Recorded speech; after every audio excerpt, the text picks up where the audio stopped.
We're now in one of the most important times of the year. We are entering into the holiday of Sukkot. And the holiday of Sukkot is really a time of complete happiness, a holiday of happiness. But it's also a holiday that seems to be misplaced. Right? Why do we have the holiday of Sukkot? So one opinion that the rabbis tell us is because when the Jews left Egypt, they didn't just leave. God surrounded them with clouds of glory. So you can imagine these clouds surrounded the Jewish people and controlled the temperature and controlled and protected them from the elements and gave them the ability to survive in a desert. And these clouds of glory were the sign of God's connection to the Jewish people. And so we are celebrating these clouds. And that's why, on the holiday, we sit in these booths that surround us and in many ways remind us of the clouds of glory, God surrounding us. But here's the question. Why are we doing it now? Like, we don't have enough holidays in the month of September, and Tishrei, whatever that falls out. We can't space it out a little better so that we can work this month? And by the way, they came out of Egypt in Pesach, at Passover time, in the spring. Why don't we just do it then? We can't work it out that this week that we spend celebrating, they were there for 40 years. We could pick any point in the calendar and say clouds of glory. They'd be like, of course, clouds of glory. We got to back end it so that it's holiday. Like you got to say goodbye to your employer. The beginning of September, we'll see you October. Why do we do it now for? So let's delve in and drop it together, and hopefully it'll give us a little bit of appreciation of this holiday. I told you a story, I think, before, so I apologize if you heard this before, but every time the holiday comes, I think of this story. A bunch of years ago, I had a close friend, a colleague at work. When you work with someone for every day, you become close friends. And he was going through a very difficult time. He got married, and really in his head was still single, and did some stupid things. Totally. And at some point, his wife basically had enough and kicked him out of the house. To which I think he did things that probably warranted it. And they started to go to therapy. And as my friend was explaining to me, at some point in the middle of therapy together, it dawned on him that he had been acting totally selfish and that she was right. Like, he never mentally moved from single to married. He was really acting in a way that was totally selfish and dragging her along with it. And he realized that he was wrong. So as I remember him telling me, he turned to her in the middle of a therapy session, if I remember this, and basically said, "I'm sorry," but did it and explained it in a much more specific way. Articulated his issues, articulated where he came from, and articulated the problems that he had caused her and the pain he caused her all these years, and apologized, like, sincerely, in tears. To which she quietly digested it and then said thank you, and then said, "I forgive you." And it was an incredible moment where he felt that he really sincerely apologized from his gut, and she accepted it and thanked him. So after the session, he came to her and said, "So when can I come back?" And she said, "Well, I don't know if you're gonna. I don't know if I want you back." He goes, "What are you talking about? You just forgave me." She goes, "No, I forgive you. I was moved by your ability to really connect to what you did and how you acted, and I understand it, and I felt your remorse, and I forgive you. But I don't know if I want that. Like, I don't know if I want that in my life. Like, I don't know if I want this." And that was a very painful moment, as you can imagine, in his life. And then, whatever it was, a week or two later, they kept on trying and trying and trying, and ultimately she said, "Please come back." And ultimately they built a much stronger marriage than they had before. In many ways, that's the story of the Jewish people and this holiday of Sukkot. The Jewish people came out of Egypt. It wasn't for religion. Judaism's not a religion. Judaism is a relationship.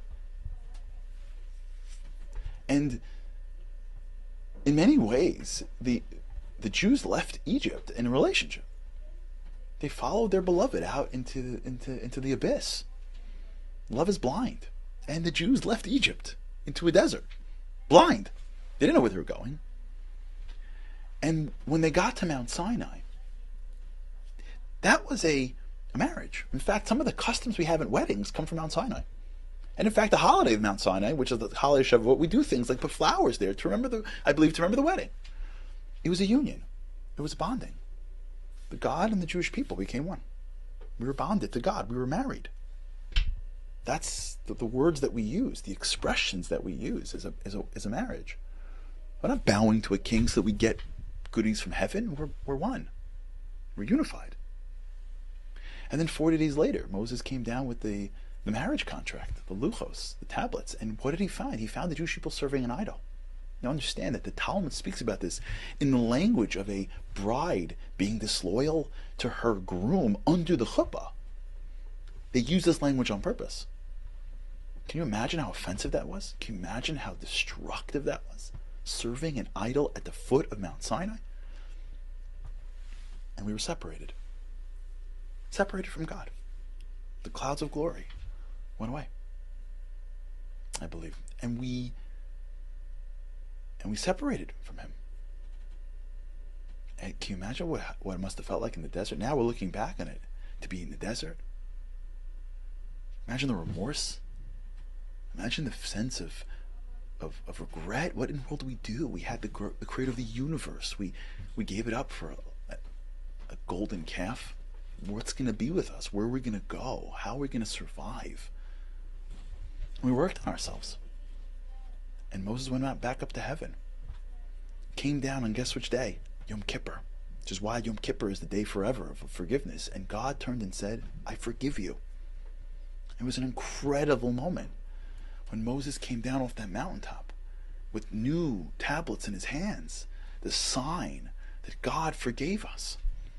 The sign that we're back. Things are great. It's over. And you can imagine, the Jews are like, this is great. Okay, when do we move back in? When do the clouds of glory come back? When are we surrounded by the hug of Hashem?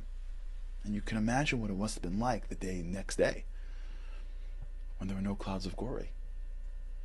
And then the next day, when there were no clouds of glory. And then the next day, when there were no clouds of glory.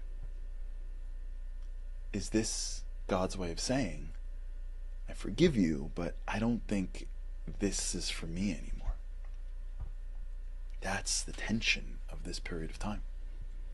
Now, during this period of time, God instructed the Jewish people to start building a tabernacle, a physical structure where he can rest. And so they started to busy themselves with getting the materials ready. And they started to construct it on the 15th. And on the 15th, the holiday of Sukkot, they woke up in the morning and guess what was back? The clouds of glory. And they realized that not only are they forgiven, but they're back. We're married again. Now stronger than ever. Now the building of a physical structure called the tabernacle. We're not celebrating the clouds of glory. We're celebrating the return of the clouds of glory. And in fact, if you look at the holiday, it's very much that. Yom Kippur is a holiday where you go beyond yourself. You're angelic. You fast. You connect. Sukkot is a holiday where you find God in normalcy. You sit in a sukkah. What do you do in a sukkah? You don't pray all day in a sukkah. You don't even pray in a sukkah. You pray in a shul. You eat. You sleep. You relax. You learn. You act like you. You're home. You do the things you do in your house. You walk around in your slippers. The way you act in your house is the way you act in your sukkah. Because there's a God who forgave you when you were angelic in Yom Kippur. But that God now has brought himself into your home again. He's home. And you're in his house. And now you get to act like you, but in the presence of God. When you feel like you're one with God in your normal life, there's no bigger joy than that. And that's the joy of Sukkot. Being you with God. Having God infused in everything you do. Having God in your life. You don't have to go to a mountaintop to find him. You get to be you and find him. And that's the opportunity of Sukkot. Every time you walk in that sukkah, you're connecting. And so spend as much time as you can. If you have one, spend in it. If you don't have one, find one. There's one everywhere you can find. Even for 10 minutes, walk into one. Because when you walk into it, you're in that cloud of glory again. And when you're having the holiday, wherever you are, in or out of the sukkah, feel God. This is his holiday, the holiday of connecting, and try to be a little happier. Try to find a little more depth. Because this is the goal and the work of this period of time. Before I wish you a good holiday, I want to add one more thing. A lot of times in these holidays, we're so worried and busy and thinking about ourselves, we forget others.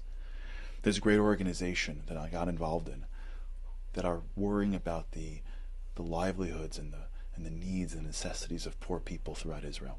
And I implore you, for those that have, to contribute now. Holidays is a very, very difficult time for some people that can't afford it.